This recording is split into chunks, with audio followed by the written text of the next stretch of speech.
Bonsoir à tous et à tous. On va démarrer, on va laisser les retardataires nous rejoindre un peu plus tard. Je me présente, je suis Adrien Maudru, je suis cofondateur et CEO de CyberT et nous sommes en présence de l'éditeur Oversock avec qui on va partager ce soir les bienfaits et la profitabilité de leurs produits. Je vais les laisser développer leur sujet, ils sont plus à même que moi que de le faire. Je vous remercie toutes et tous encore pour votre fidélité. Bon, il n'y a pas encore grand monde là, mais on a bon espoir, comme d'habitude, que tous les gens nous rejoignent avec un peu de retard, mais on va quand même démarrer à l'heure comme à notre habitude. Ravi de vous retrouver. Je vois quelques noms que je connais déjà. Et aussi, merci pour votre fidélité à ces cybermythes trimestriels. Trimestriels. Euh, on va se mettre sur bon, l'agenda, vous l'avez sous les yeux. Je vais laisser, on va mettre toi peut-être sur le slide 6, Vincent. Je fais une petite présentation, à moins que vous vouliez vous présenter peut-être là en amont, Vincent et On Mickaël. peut, on peut se présenter rapidement, comme ça tout le monde nous identifie. Michael, je te laisse la main. Ça marche, merci. Le premier, le second en tout cas. Mickaël Guyot, donc je suis cofondateur de la société Jox. Dans mon passé professionnel, on va retrouver une dizaine d'années en gestion d'entreprise, une quinzaine d'années en IT et cyber security, et notamment avec des expériences telles que Global SOC Leader dans une banque, ou plus récemment Head of Cyber Security dans une grande maison de bricolage bien connue en France. Aujourd'hui, la société Jox, elle est spécialisée en conseil et audit en cybersécurité, notamment en audit de maturité, voilà, pour accompagner les entreprises à élever leur niveau de cybersécurité. Et bon, Vincent pourra vous le dire, je vais pas faire long, mais je suis assez bavard. Il pourra vous confirmer que je suis toujours prêt à rencontrer de nouvelles personnes et que je peux parler de cyber de nombreuses heures. Voilà. Vincent, je te laisse la Effectivement. main. Merci, Michael. Et donc, de mon côté, Vincent, donc, le directeur commercial et un des fondateurs d'Oversock. Et en effet, Michael, on s'est rencontrés dans une de tes vies passées. Et tu es là aujourd'hui pour témoigner un petit peu sur justement les bienfaits d'une solution Casem. Donc, vous aurez le plaisir d'entendre Michael sur les bienfaits, les bénéfices d'une solution comme ça dans des aspects de pratique d'entreprise. Et je te laisse reprendre la main, Adrien. Merci Vincent. Donc je vais vous présenter rapidement, parce que ce n'est pas trop l'objet là ce soir, mais pour ceux qui ne me connaissent pas encore. Donc je suis cofondateur de CyberT. L'autre fondateur est Gilles Castéran, c'est l'ancien directeur général d'Arismore, qui était une belle structure et qui est toujours une belle structure, mais qui a été rachetée il y a 5 ans maintenant par Accenture, qui est devenu le département cyber d'excellence d'Accenture. Et donc, avec Gilles, on est parti d'un constat assez simple. Moi, je travaille depuis des années avec des communautés de freelance. Avant, j'étais sur SAP. J'ai retrouvé à peu près les mêmes métriques et les mêmes difficultés, marché pénurique, tension sur l'expertise. Et on a associé à ça, ou on a fait un constat avec ça aussi, c'est on constate qu'il y a de plus en plus de consultants qui sont en mobilité, qui changent de statut et qui migrent vers un statut de freelance. Alors, freelance en portage, en société personnelle et autres, mais en tout cas, ils prennent leur indépendance. Donc, on a voulu et on souhaite, dans le cadre du modèle de Cyberty, réunir dans une communauté les experts de la cybersécurité en France, leur donner un toit et surtout un accompagnement possible, leur redonner du mentoring, de la formation, de la certification, une veille de marché pour leur permettre, tout en étant toujours freelance, d'avoir de la data suffisante pour construire un plan de carrière et surtout rester, j'allais dire, update en termes de formation et certification. On a créé Cyberty en 2021, au mois de décembre 2021. On a réellement commencé l'activité en janvier 2022. Et dans ce contexte-là, force est de constater qu'on est en hyper-croissance depuis 3 ans. Mais surtout, au-delà du chiffre d'affaires, c'est qu'on a en moins de 3 ans réuni aujourd'hui plus de 7000 experts de la cybersécurité freelance dans l'Alliance Cyberty, qui fait aujourd'hui que l'Alliance est la première communauté d'experts en France, indépendants, pardon.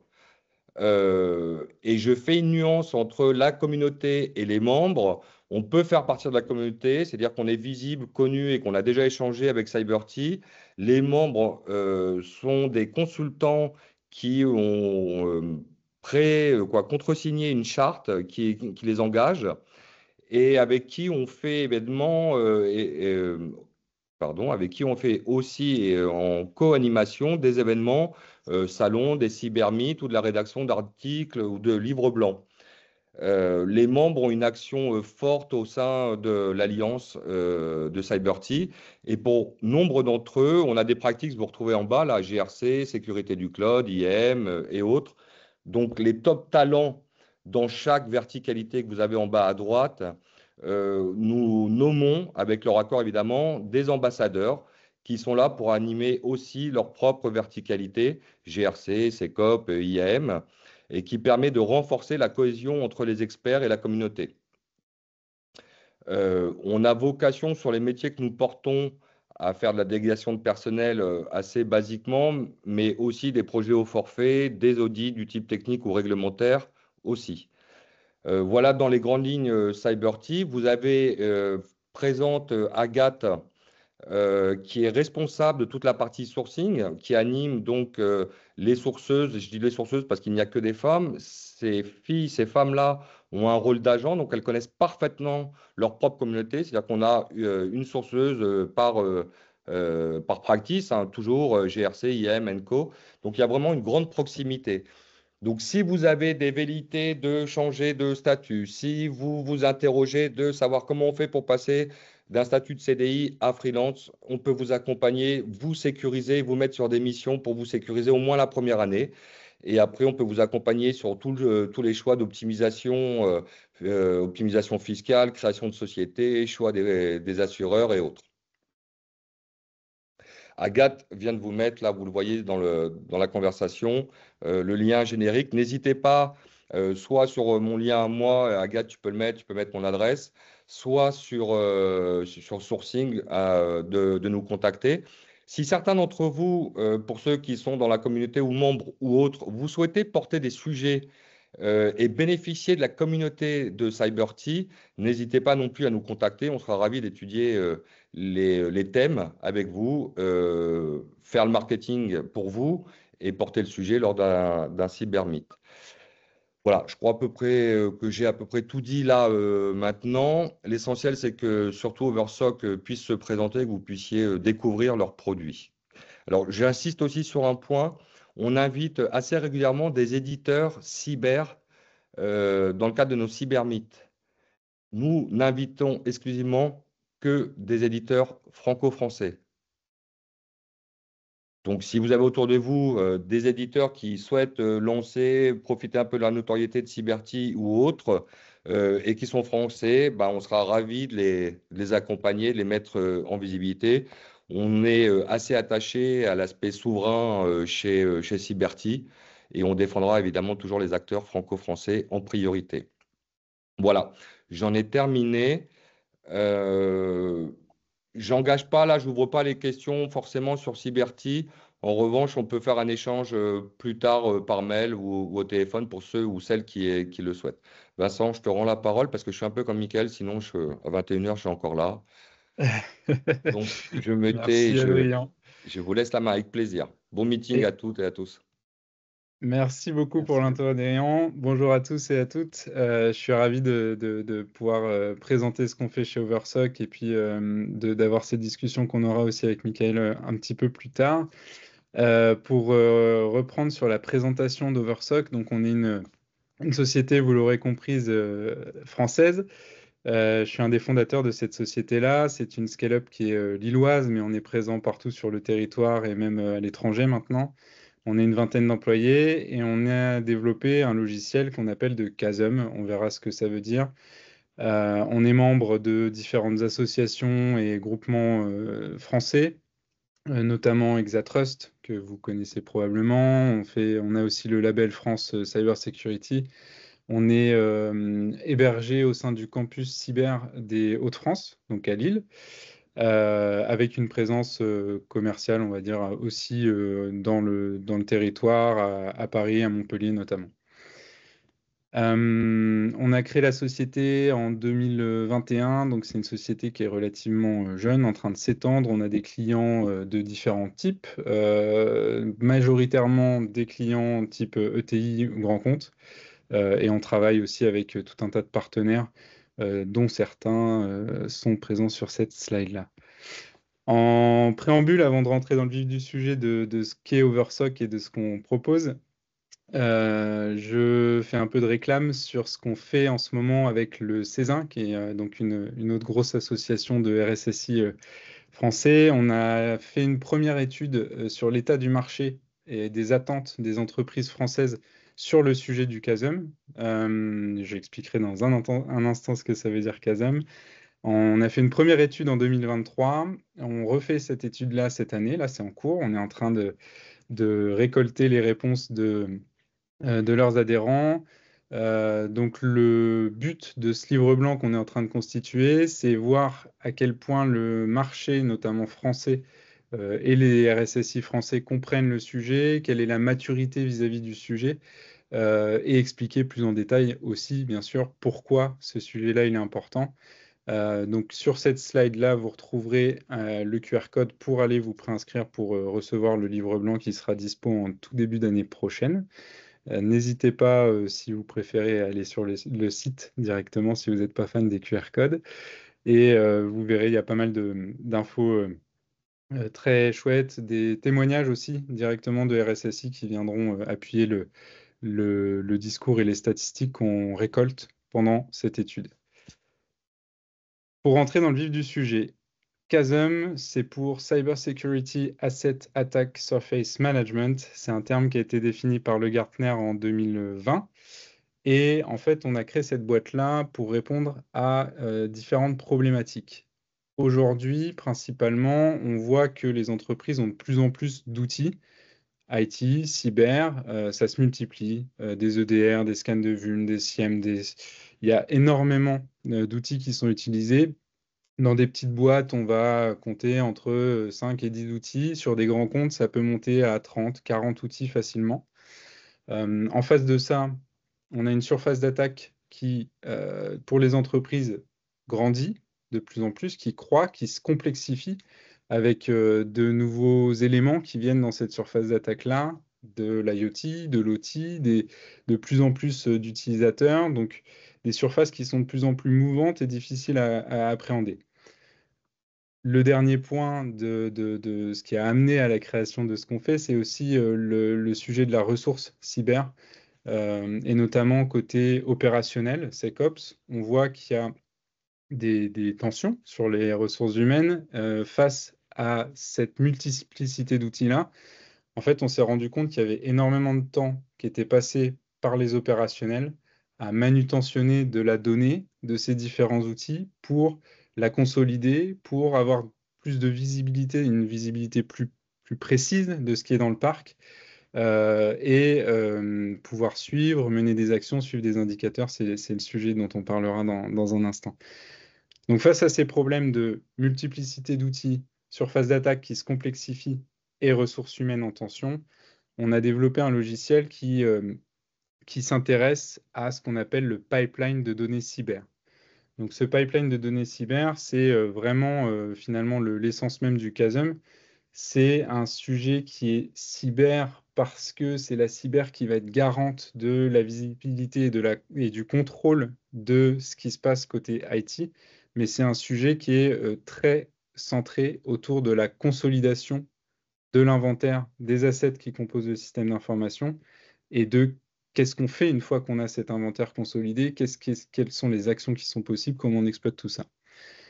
Donc dans un logiciel, dans Overview, c'est le nom de notre produit, on va retrouver 4 grandes étapes de la collecte de la donnée. Donc notre métier, c'est d'abord de connaître les sources de données qui sont présentes, les différents outils qui sont présents au sein de nos clients. Donc on va parler des EDR, des scanners de vulnérabilité, de l'AD, des logiciels de ASM, des outils IT aussi, des outils de supervision, de virtualisation, etc. Et notre métier, ça va être de repérer ces sources, de les connaître, donc de savoir comment s'y connecter, comment récupérer l'information pour venir consolider l'information, consolider la donnée qui est présente dans toutes ces sources pour consolider l'inventaire des assets de l'entreprise. Donc la première étape, c'est vraiment la collecte et l'unification de cette donnée-là. Pourquoi faire? Pourquoi on fait ça? C'est pour permettre aux équipes sécurité et plus largement aussi IT, en fait, il y a un vaste différents personas qui peuvent utiliser la solution, mais c'est d'abord un sujet cyber, c'est permettre de travailler sur de la donnée de qualité, en challengeant les différentes sources de données, en consolidant ces sources de données, en trouvant les bonnes clés de jointure entre les différentes sources de données pour arriver à une base de données consolidée précise. La deuxième étape, ça va être de venir ajouter du contexte métier à cette donnée-là, cette donnée technique. Donc ajouter des données sur l'importance, la criticité de certains des assets qu'on récupère et qu'on consolide pour arriver à une seule source de vérité qui est unifiée, qui est enrichie et qui permet de se poser des questions rapidement. On verra comment.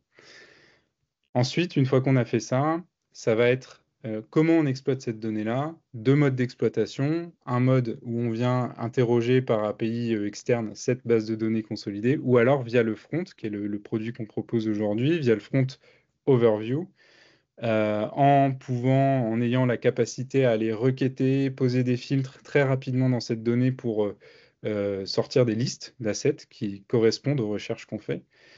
Ou via des KPI et des dashboards qui sont des dashboards et KPI prépackagés sur des sujets qu'on connaît, notamment par rapport à certains standards sur de l'ISO ou des choses comme ça. On est capable de sortir des indicateurs directement de la donnée qu'on a consolidée qui permettent de répondre à ces questions-là. Le dernier point, c'est l'action. Donc, à partir des KPI qu'on a créés sur cette base de données-là, qui peuvent être des KPI qui peuvent être intéressants pour différents personas d'ailleurs, c'est quelles actions on va prendre. Il y a évidemment des notions de collaboration, de sortir des reportings qui sont utiles pour les SecOps, pour l'IT, pour des questions de gouvernance, pour tout un tas de différents rôles. Et il y a des questions aussi de, effectivement, quelles actions on peut prendre une fois qu'on a repéré, par exemple, un écart entre ce qu'on a dans la console EDR en termes de poste de travail et ce qu'on a dans la CMDB, pareil, en termes de poste de travail. C'est comment on fait pour que la CMDB, par exemple, se mette à jour automatiquement. Donc ça va être un des types d'actions qu'on va pouvoir permettre, ou encore la création de tickets, si on repère, on verra dans le retour d'expérience un peu plus précisément, des écarts ou des vulnérabilités à patcher, ce genre de choses pour passer un message qui est simple, rapide, dans les process déjà de l'entreprise, aux équipes en charge des différentes actions qu'on veut mener à partir à partir du moment où on a l'information de qualité qui a été extraite de cette base de données consolidée. Voilà dans les grandes lignes ce qu'on fait. On rentrera un peu plus dans le détail et dans ce que le produit, ce à quoi ressemble le produit aussi pendant cette petite session de témoignages et de retour d'expérience, notamment avec Michael. Mais en attendant, c'est une première session de questions. Si vous avez des questions sur la présentation de CyberT ou d'Oversock, c'est un premier moment pour vous pour poser des questions si vous en avez. Je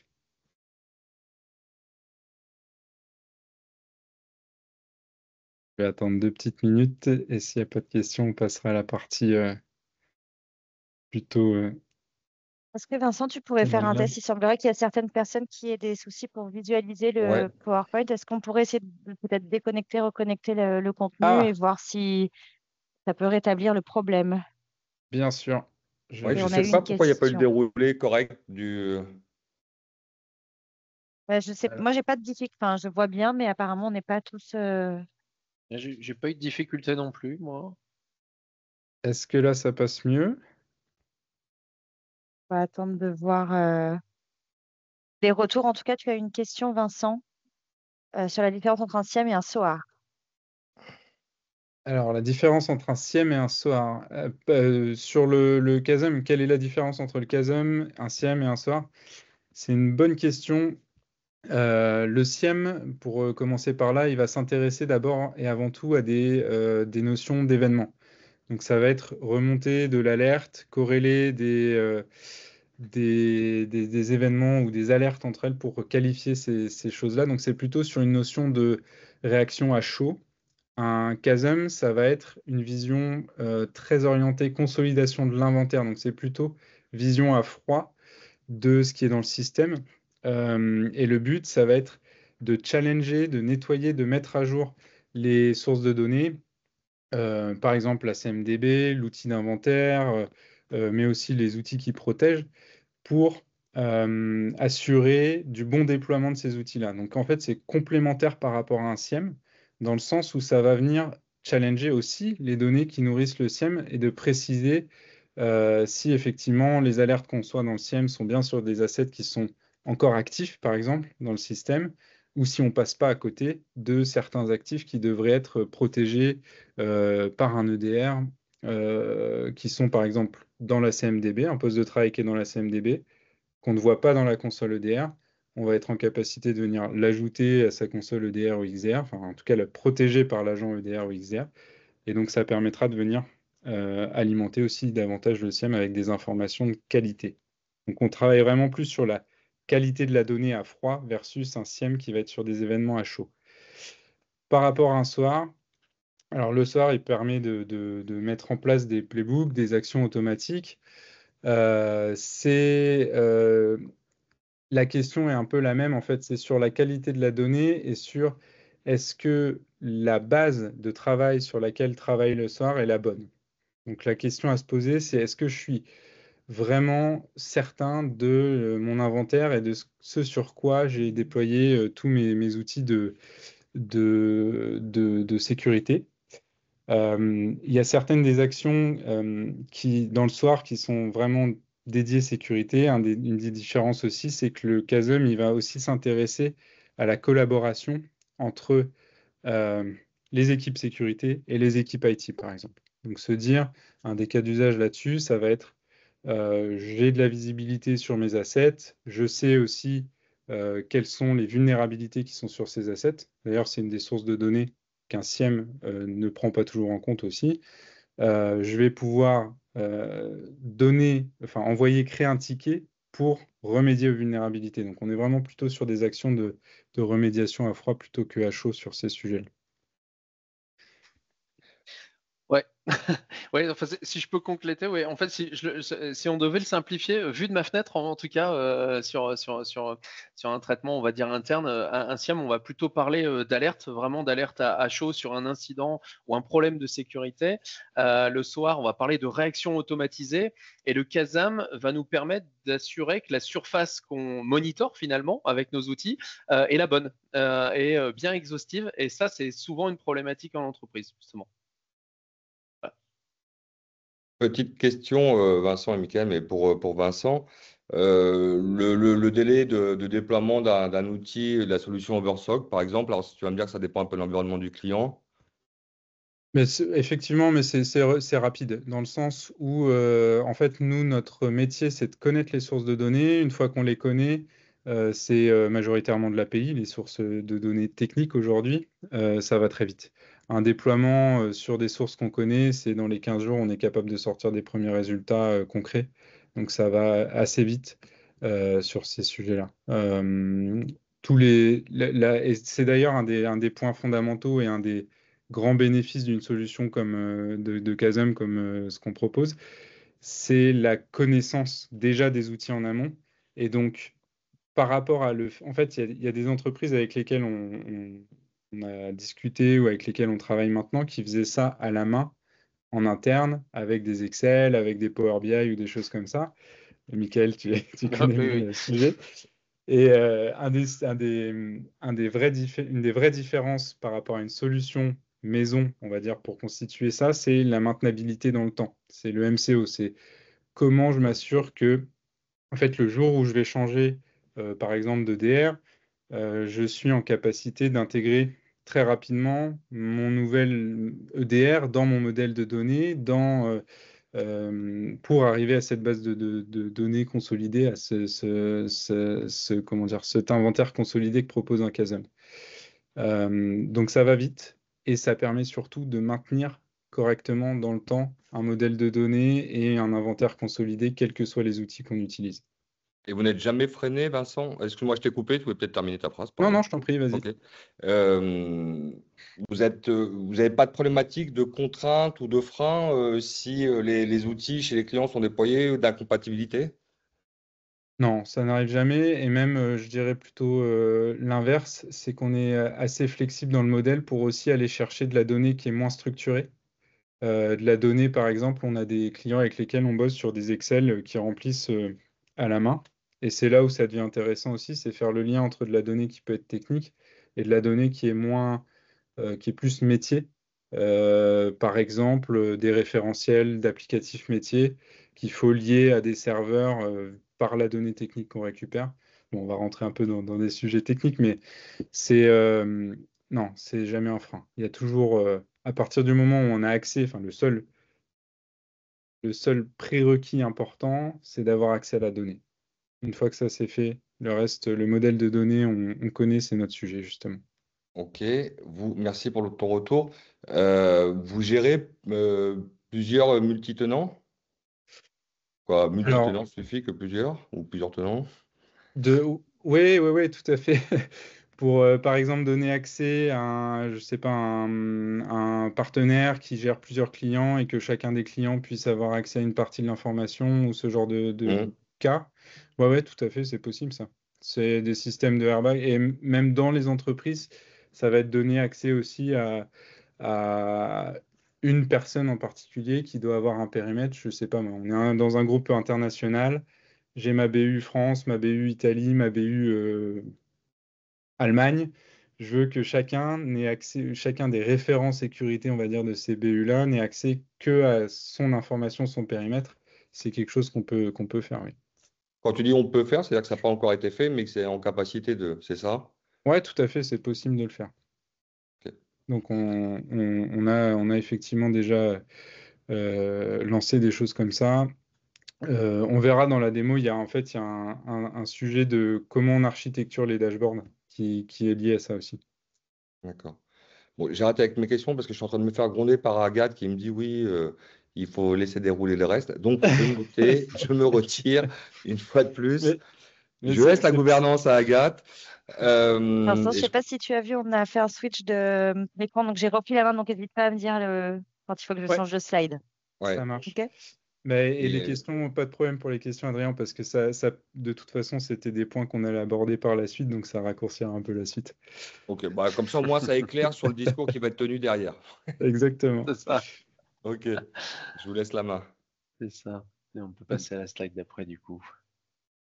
Ouais, ben, alors, du coup, Vincent, tu précisais dans ta présentation d'Oversock que tu avais fait le constat chez les clients d'une manipulation importante des données, hein. Je pense que l'image est belle. Je me vois bien porter les données comme ça quand on travaille en cyber dans les entreprises. Je pense bien que c'est mon plus grand pain point après la gestion des incidents de cyber. C'est d'avoir cette question qui tue, hein. On l'a souvent eu, en tout cas dans beaucoup d'entreprises, tous, je pense, en travaillant en cyber. C'est voilà, j'ai vu telle ou telle info qui fait la une de toutes les presses, de TF1, de France 2, du Figaro, de BFM. Voilà, est-ce qu'on est concerné par ce point? Alors dernièrement, ces dernières années, on a connu peut-être Log4j, hein, qui était très médiatique et que tout le monde va peut-être en tête. On a aussi plein de vulnérabilités parfois sur des Outlook, sur des bases de données, sur du VMware, sur du GitLab. On peut en citer tellement. Et alors, on a cette question, et nous, dans notre entreprise, comment on est? Donc ça, c'est la question de notre chef, qui souvent l'a eu de son chef, ou alors, en tout cas, ça, c'est arrivé d'en haut. Et puis, bah, là, on a toujours des petites sueurs froides, hein. On se dit, mince, comment je vais pouvoir répondre à cette question? Très souvent, on parle d'une CVE, hein, on parle d'une vulnérabilité reconnue, qui a déjà fait les petits papiers, qui a déjà beaucoup de données techniques, et on a soit des méthodes de contournement, soit des remédiations, des patchs qui sont disponibles. Mais notre problématique là, pour répondre à la question, c'est comment on se situe par rapport à ça. On va juste passer à la slide d'après. Et juste expliquer, donc quand on est sans Kazam, finalement, on est sur la partie de gauche, donc je laisserai Vincent parler de la partie de droite, mais on se retrouve dans cette situation-là. Donc on n'a pas de process. Quand on a ce type de question, c'est vraiment une question très large, très vague, sur lequel il va déjà falloir se poser la question de savoir où on va devoir chercher et qui on va devoir chercher. Donc on a souvent des contacts qui ne sont aussi pas identifiés parce qu'on n'a pas toujours un référentiel dans l'entreprise qui indique qui s'occupe de quoi. Ça devient déjà une problématique où on lance des bouteilles à la mer et on attend qu'elles reviennent, mais malheureusement elles ne reviennent pas toujours assez vite. Et ce qui est très compliqué, c'est que dans ce flot d'informations, on reçoit parfois trop d'informations, c'est-à-dire des informations qui ne concernent pas le sujet, ou alors des informations qui sont trop riches. Parfois, on a aussi des extractions de données sur lesquelles on a trop de champs, trop de colonnes. Si on veut, par exemple, savoir combien d'assets dans notre entreprise est concerné par une vulnérabilité, là, ça commence à devenir donc un chemin très difficile à emprunter pour avoir les informations. On a aussi pas toujours aussi de la confiance sur l'information qu'on reçoit en contrepartie. Parfois, il y a quelqu'un qui nous dit bon, j'ai un truc, mais je ne sais pas si ça va faire l'affaire. Et dans le je ne sais pas si ça va faire l'affaire, on sent bien qu'il a pu faire une extraction, pas deux ou trois, pas forcément avec des filtres. Et puis, nous, on est là pour trier après.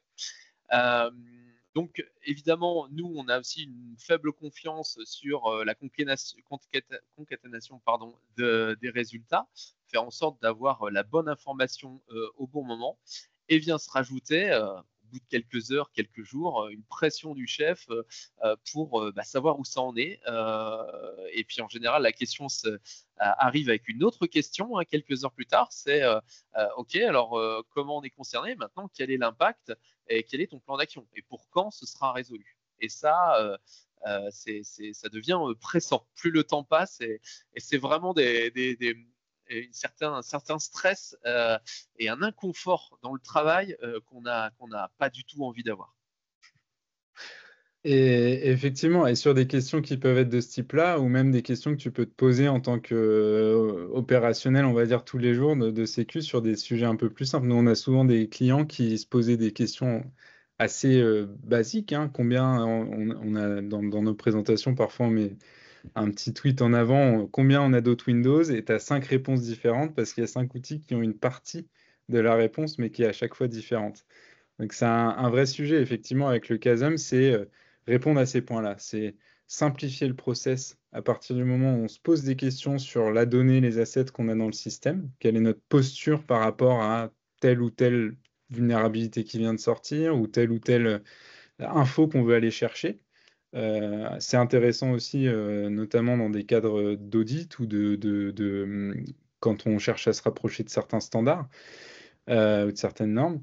C'est avoir un référentiel qui, en plus d'avoir la consolidation au niveau des assets, on puisse se dire, tiens, tel périmètre, il est sous la coupe ou de tel responsable. Donc, de pouvoir aussi pointer qui est responsable de ces assets-là. Et s'il y a des erreurs, c'est ce que tu disais, parfois l'information n'est pas de qualité, où on se pose des questions sur la confiance qu'on peut avoir dans cette information-là. Exact. Donc là, on a au moins un référent vers qui se tourner pour savoir si c'est une information à jour ou pas. Et on l'a en quelques clics. Ça, c'est aussi un point important, c'est la rapidité d'accès à l'information. Le fait de pouvoir se connecter automatiquement aux outils, ça rebondit sur la question que tu avais, Adrien, juste avant. C'est toujours être sûr que l'information est de qualité dans le sens où elle est technique, elle vient de l'outil, donc elle ne peut pas être altérée entre le moment où on la récupère et le moment où elle est affichée. La consolidation des données, c'est le point central du Kazam pour amener plus de qualité dans la donnée, plus de confiance dans les résultats qu'on va avoir le plus vite possible. Et surtout, après, on verra, c'est aussi construire des plans d'action, pouvoir suivre dans le temps les résultats et suivre comment on arrive à embarquer ou pas les équipes. C'était un des sujets d'ailleurs de ton côté, Michael, ça aussi, comment une fois que j'ai l'information, j'arrive à embarquer les équipes et suivre dans le temps les résultats. Alors effectivement, ça c'est encore l'effet qui se coule qui arrive encore après, c'est qu'une fois qu'on arrive à déterminer ce qu'on doit faire ou ce qu'on est un peu près sûr de faire, parce que parfois même en déroulant un plan d'action, on a encore des surprises, eh bien il faut aller embarquer les équipes. Et ça, c'est pas toujours évident parce que c'est souvent en base de fichiers Excel, hein, avec un statut, on la connaît tous, hein, ce fichier, c'est avec un statut terminé, en cours, à planifier et à suivre dans le temps, c'est compliqué, voire même en pratique, c'est oublié en fait. Hein, c'est-à-dire qu'on n'a pas cette visibilité qui nous ressort, un dashboard qui nous ressortirait un, un taux de correction ou un taux de complétude d'un plan d'action lié à justement ce type d'input qui arrive. Top. Je pense qu'on peut passer sur la slide d'après, Agathe. Et c'est exactement en fait le premier sujet du CASM, vous l'avez compris, hein, c'est l'unification sur les différentes sources de données pour éviter qu'on ait 5 réponses différentes quand on se pose une question, de la question simple à la question complexe. Hein. Ça va de combien j'ai d'autres Windows à est-ce que combien j'ai d'autres Windows qui ont un EDR, qui sont couverts par mon agent EDR et qui n'ont pas de vulnérabilité critique et qui sont gérés par telle personne ou qui sont dans tel BU. Donc ça peut aller assez loin et jusqu'à la question qui tue, effectivement. Tiens, j'ai vu ça dans la presse ce matin. Est-ce qu'on est concerné ou pas? Donc tout le sujet, il est pouvoir apporter une réponse de qualité, de confiance par l'information qui en fait existe déjà dans toutes les entreprises, que ça soit dans les outils cyber, dans les outils IT qui sont déjà déployés. Donc le métier, le fondement principal du CASM, c'est ça, c'est de venir consolider, challenger. Alors sur ce schéma-là, on voit qu'il y a comment dire, des zones qui sont mises en avant qui correspondent aux 3 sources mises ensemble, mais parfois un asset, il doit être effectivement présent que dans 2 sources. Donc c'est pour ça qu'il y a aussi des croisements entre seulement 2 sources sur certaines parties de ce schéma-là. Mais le but, ouais, c'est vraiment ça, c'est d'être assuré que on a des assets qui sont unifiés et qui viennent et qui sont présents dans les bonnes sources de données. Tu peux passer à la slide suivante, s'il te plaît, Agathe. Une fois qu'on a ça, c'est effectivement comment on priorise, comment on utilise la donnée pour mettre en action aussi par quoi on commence, comment on passe la bonne information aux bonnes personnes. Et là, c'est là où viennent les données un peu moins structurées. Donc ça fait écho, encore une fois, à la question d'Adrien tout à l'heure. Il y a la donnée technique et il y a de la donnée moins technique où on va s'intéresser à qui est référent sur quel périmètre, sur quelle zone du système d'information ou sur quel type d'asset. Ça, c'était aussi une des choses que tu cherchais à mettre en avant de ton côté, Michael. Ouais, ouais, tout à fait. Je pense qu'on parle dans une slide après, mais on va surtout parler de KPI finalement aussi, hein, mettre en place un cap. Ça, c'est vraiment important d'embarquer les équipes dans quelque chose qui soit compréhensible, qui ait du sens. Ça, c'est quelque chose qui m'a souvent animé quand parfois on est en relation avec beaucoup d'équipes, beaucoup de personnes. C'est important. La cybersécurité, en général, ça amuse pas les développeurs, par exemple. Mais quand on leur donne du sens, ils se prennent au jeu. Et ça, c'est vraiment intéressant. C'est vraiment intéressant pour eux et pour nous. Et puis, quelque part aussi, ils se forment hein, à tout ça. Comme ça, lorsqu'ils peuvent rajouter une corde à leur arc, bah oui, j'ai fait un peu de cyber, ou j'ai mis en place des mesures, ou aujourd'hui, quand je code, je mets des mesures de cybersécurité dans mon code. Ça, c'est hyper valorisant, en fait. Vraiment. Et on peut passer sur la slide d'après, Agathe. Et donc finalement, c'est ça que permet un logiciel de CASM aussi, c'est de pouvoir enrichir avec les notions de BU, de responsable, toujours dans cette idée de je requête rapidement, je filtre rapidement l'information. Donc j'ai pas que, on verra après les indicateurs effectivement au niveau, là on est plutôt sur le niveau micro, avoir les listes précises sur lesquelles il faut mener des actions et pouvoir les exporter et partager cette information-là digeste, compréhensible et précise aux équipes qui sont responsables de ça.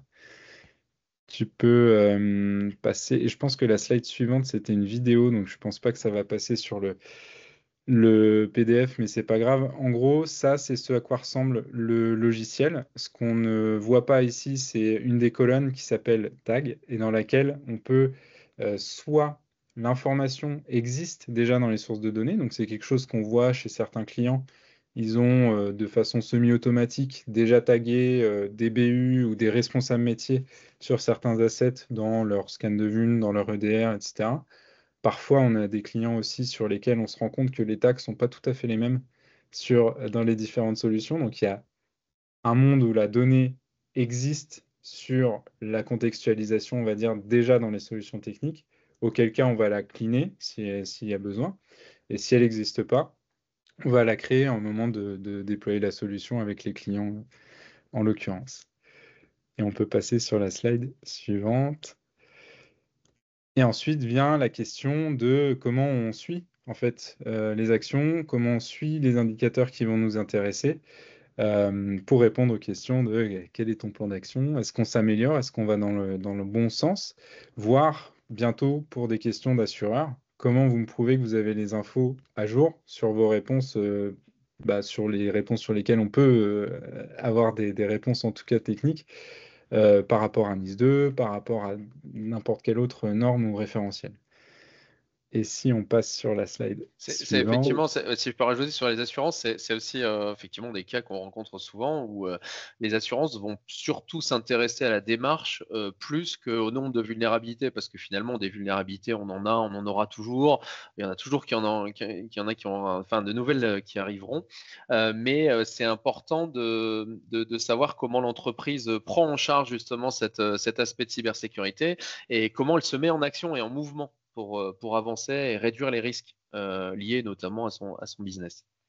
exactement. Et ça, c'est la suite va dans le sens de ce que tu dis, et c'est une de tes citations, celle-ci. On ne peut pas améliorer ce qu'on ne connaît pas. Tout à fait. Et effectivement, ce processus de connaître la donnée, être sûr de sa qualité, construire les bons KPI pour les bonnes personnes, pour les bonnes fonctions, et utiliser ces résultats-là pour mettre en action, c'est cette démarche-là. En fait, un logiciel de Kazem permet de prouver qu'elle est bien en marche, qu'elle est effectivement structurée et permet de prouver à des assureurs que c'est en maîtrise, en fait, que la donnée, vous la maîtrisez, que ce qu'il y a dans le système d'information et que les indicateurs que vous allez créer à partir de cette information-là, ils sont de confiance et ils sont sous contrôle. Après, la question qui vient, c'est effectivement comment on motive les équipes à avancer dans l'organisation. Tout à fait. Ça c'est une grande question. Et je pense que 100% des entreprises l'ont. Alors, en général, on définit une stratégie. C'est la base en cybersécurité. Et à cette stratégie, on va lui rattacher justement des KPI qui ont du sens pour cette stratégie. Et c'est important d'avoir des KPI qui parlent à toutes les populations en entreprise. Là, notamment, on voit sur le slide un FRA, SecOps, Gouv. Tout le monde n'a pas le même intérêt. Le KPI va être un peu le cap, l'étoile de chaque équipe à suivre pour réduire les risques de cyber en entreprise. Et c'est important que ces KPI soient définis, communiqués, expliqués, qui parlent à chacun pour redonner du sens. Hein. J'expliquais tout à l'heure qu'il fallait donner du sens et ça, c'est hyper important. Et si je peux citer un exemple, par exemple, sur cette partie-là, qui pourra peut-être parler à tout le monde, c'est que on peut imaginer des KPI pour des équipes de développement, des équipes produits, hein, qui auraient aussi bien l'infra que le code à gérer. Eh bien, ces équipes-là, ce qu'elles vont avoir envie de savoir, c'est quelles sont les actions qu'elles doivent mener en termes de remédiation. Donc, on peut parler par exemple de vulnérabilité. C'est important d'avoir un KPI sur le nombre de vulnérabilités par priorité qu'elles ont à corriger. Donc en P1, P2, P3, on sait que les P1 c'est urgent, on sait que les P2, bon bah voilà, on les fait, et P3, bon, on doit les faire, mais dans les faits on les fait jamais. Et ça va être au niveau des équipes vraiment purement produits. Et puis, on peut y mettre à l'opposé, par exemple, le RSSI, donc le responsable de la sécurité du système d'information, qui lui, c'est pas vraiment le nombre de vulnérabilités qui l'intéresse. Ce qui l'intéresse, c'est de savoir si les politiques de sécurité, associés à la stratégie toujours, sont bien respectés dans l'entreprise. Et lui, ce qui va l'intéresser au niveau des équipes, c'est pas de savoir le nombre de vulnérabilités, puisque ça, à la rigueur, c'est un instant T. Ce qui va l'intéresser, c'est de savoir si les nouvelles vulnérabilités qui arrivent, en fonction de leurs priorités, sont bien remédiées dans un temps adéquat défini dans la politique de sécurité. Et là-dessus, quand on définit ces deux types de KPI qui vont intéresser deux types de populations, ça n'a pas d'intérêt non plus de comparer le nombre de vulnérabilités d'une équipe A avec une équipe B. Lui, ce qui va être intéressant de savoir, c'est est-ce que les deux équipes sont bien en mouvement, créent bien la même énergie pour remédier aux vulnérabilités de leur périmètre. Et voilà, et c'est là où c'est important de s'adresser aussi à chaque population avec quelque chose qui va vraiment leur parler et qui va leur donner du sens aussi pour agir en cybersécurité. Et ça, c'est hyper intéressant ce que tu dis. Ça nous amène sur les derniers sujets, mais c'est la complémentarité entre le côté technique en fait de la chose côté CASM qui va remonter de la donnée, permettre d'avoir de la donnée de qualité pour mieux gouverner, si je puis dire. Et après, il y a le côté organisationnel qu'il faut pas négliger, que tu connais bien d'expérience aussi sur ce sujet-là. Tout à fait. Et si on peut passer sur la slide d'après, Agathe. Donc voilà en fait comment on peut représenter une autre manière de représenter la complexité qu'il y a derrière les KPI ou la notion d'indicateur. C'est on va avoir tout un tas de sources. Il va falloir, on dresse aussi avec nos clients la liste des indicateurs qui vont intéresser les différentes populations, les différents personas qu'on a en face. Le RSSI, le SecOps, les équipes GOU, etc. Et après, ce schéma-là, il illustre très bien la complexité qu'il y a à aller chercher la bonne donnée pour créer les bons KPI. Pour sortir des KPI de qualité, c'est toute la magie derrière, c'est d'aller justement identifier les bonnes sources de données. Ça, c'est le côté technique. Et après, en pratique, si on voit la slide d'après, je pense qu'il y a quelques exemples de ce que ça donne en pratique. Voilà, sur les dashboards, là, on retrouve différents types de KPI, des nombres, on retrouve des répartitions, on trouve du suivi aussi dans le temps, par exemple ici sur l'inventaire. Et en haut, les différents, donc ça c'est le produit en tant que tel. En haut, les différents onglets qui vont correspondre aux différents types de populations ou différents personas utilisateurs qu'on va avoir sur l'outil. Donc là, on retrouve sur les dernières slides, quelques exemples de dashboard.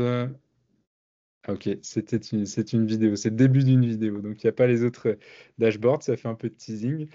Mais voilà, dans chacun des dashboards, il va y avoir à chaque fois des KPI qui sont euh, propres aux différents utilisateurs qu'on va avoir côté SecOps, gouvernance, infra par exemple. Ce qu'on ne voit pas aussi ici, mais c'est présent dans l'outil également, c'est quand on va cliquer sur un de ces KPI, un de ces indicateurs, il va nous ressortir la liste. On envoyait un extrait tout à l'heure, la liste directement des assets qui sont concernés par ce sur quoi on a cliqué. Voilà, dans les grandes lignes. Je pense qu'on arrive au bout, effectivement. Est-ce que tu veux ajouter un dernier mot, Michael, sur tout ça?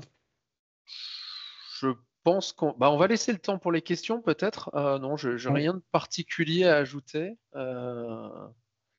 Et est-ce que sinon, il y a des questions dans l'audience?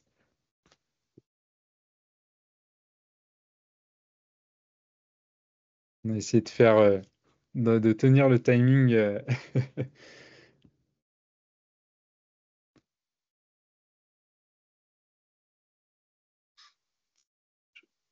Je ne sais pas, les questions sont que par écrit, c'est ça dans ce... Oui, je pense que les micros D'accord, sont coupés, donc d'accord, ouais. ok.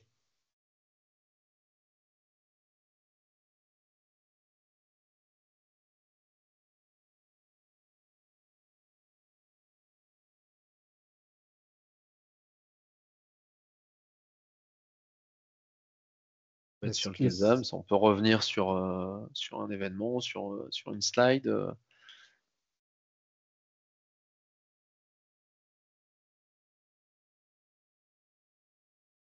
est-ce qu'il y a des gens qui sont sur l'événement LinkedIn peut-être aussi?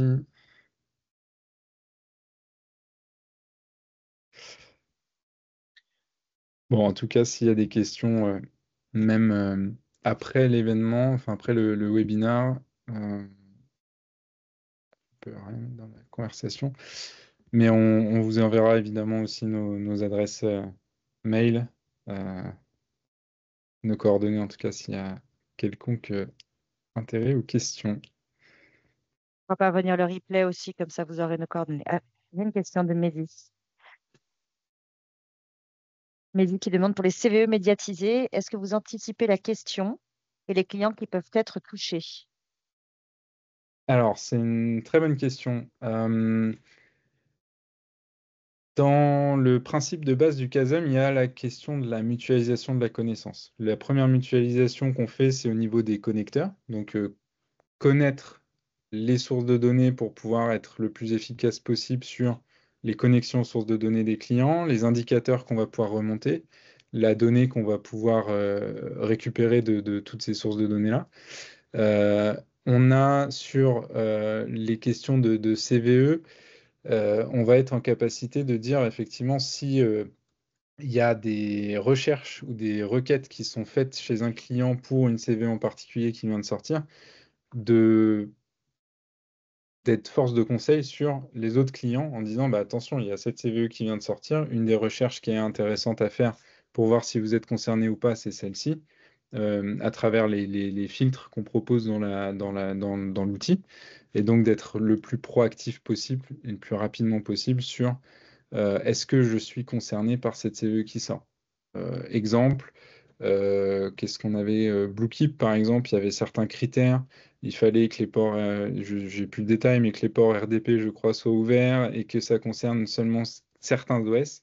Ça, c'est des informations qu'on va aller filtrer dans la base de données consolidée sur enfin, en tout cas, ces filtres-là, on va être en capacité de les proposer, de les mettre en avant pour tous les clients qui peuvent être potentiellement concernés, effectivement.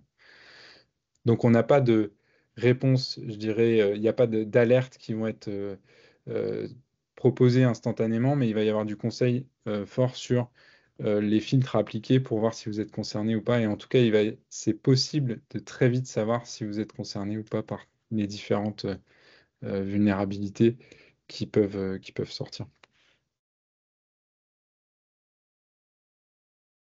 Merci Vincent. On a une autre question de Xavier qui demande quelles sont les limites et challenges pour le déploiement du CASM en environnement extrêmement large et complexe, type bancaire. Quelle approche de déploiement?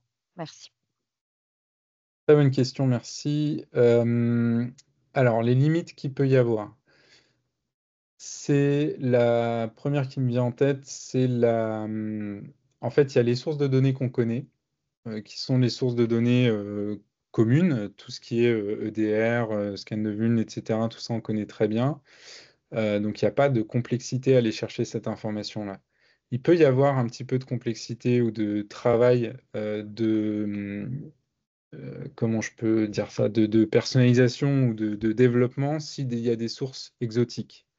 Par exemple, un Excel un peu particulier qui remonte des informations qui sont structurées d'une certaine façon, mais qui ressemblent à pas un outil traditionnel, on va dire. Il peut y avoir du travail de développement pour aller chercher cette information-là. Après, le sujet, ça va être un sujet d'architecture. Euh, il faudra se poser, il n'y a rien d'impossible, mais il peut y avoir un petit peu de projet d'intégration quand même s'il y a des solutions qui sont avec des périmètres très, comment dire, fermés ou des autorisations qu'il faut aller récupérer. C'est une question qui serait intéressante à se poser. Ça dépend vraiment des contextes.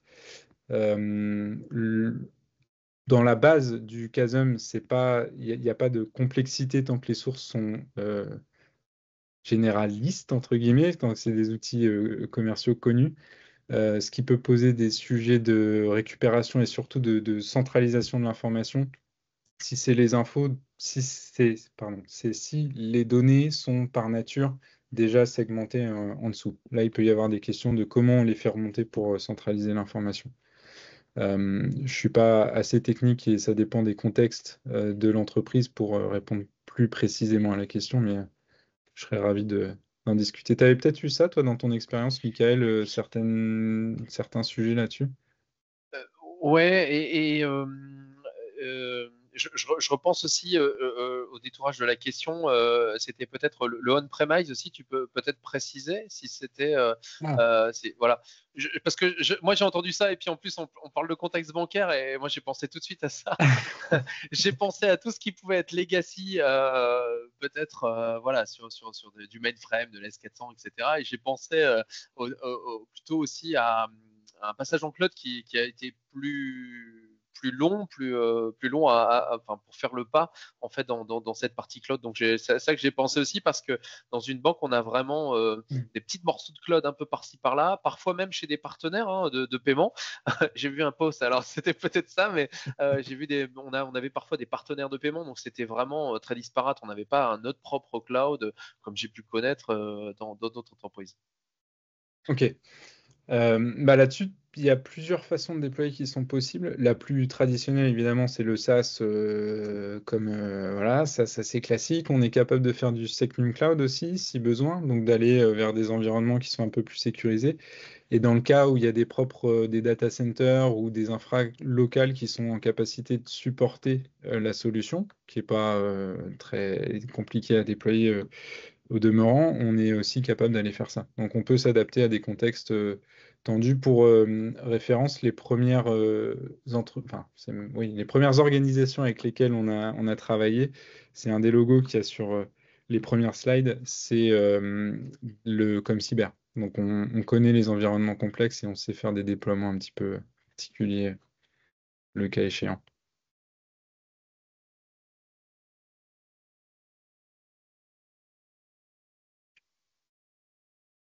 Parfait, merci. Je ne sais pas s'il y a d'autres questions peut-être.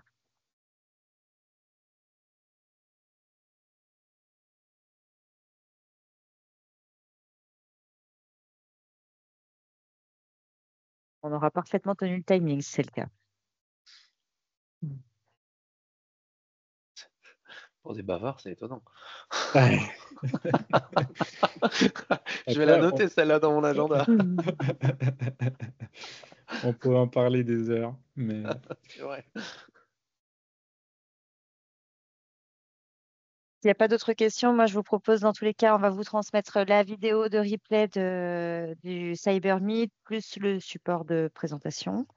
Vous aurez aussi les coordonnées de Vincent, peut-être de Michael et les nôtres dans la diffusion des supports. Je prends la parole une dernière minute peut-être pour clôturer le Cyber Meet, si jamais Vincent et Michael, si c'est tout bon pour vous. eh ben, c'est tout Bon bon. pour moi. Ouais. Merci à Bah, tous et à toutes. Merci à tous. Bah, merci beaucoup surtout d'avoir accepté d'intervenir, de présenter Oversock, d'interagir et de témoigner, Michael. Merci beaucoup. Donc, n'hésitez pas à adhérer à CyberTech. Je vous ai mis le lien au tout début de la conversation. Je vous ferai parvenir aussi, je pense, d'ici la fin de l'année, on lance une grande étude sur l'état du marché de la cybersécurité en 2024 et sur les perspectives pour 2025.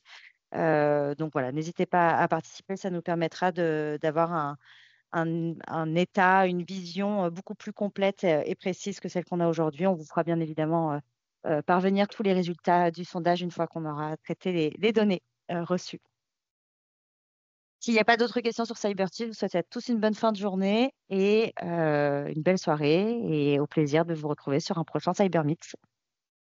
Merci beaucoup, Agathe, Merci. et Merci bonne à tous. Merci soirée. beaucoup. Bonne Très soirée. bonne soirée.